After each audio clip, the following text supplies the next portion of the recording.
Assalomu alaykum aziz kuzatuvchilar. Mana bugun biz Jizzax viloyati Zomin tumanida Sfor ko'yda joylashgan 685-kontirdamiz. 685-kontir hudud maydonida 15 gektar tashkil etadi. Yana bo'yi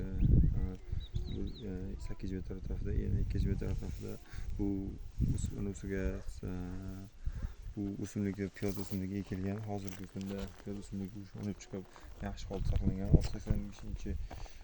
685 kontur 685 kontur Dashtobod Rich Invert va Xalbank Zomin standart BXM o'rtasida hamkorlik tashkil etilgan.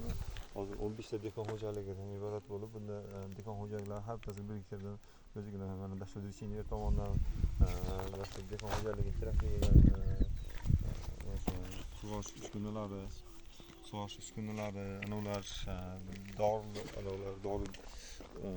dorilar, kasallikka qarshi dorilar, mana shu piyoz o'simligini yetishtiruvchi hamma kerakli narsa yetishtirib berilyapti.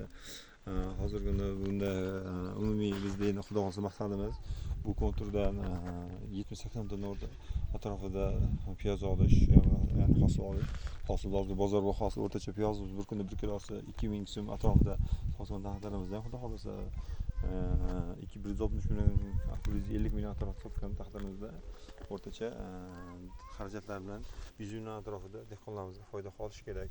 Agar bu loyiha ishlasa, xudo xohlasa bir necha odamlarimiz ham band bo'ladi. Ham deganda dehqonlarimiz anchagina foyda daromad olib, oilaviy sharoitini yaxshilaydi.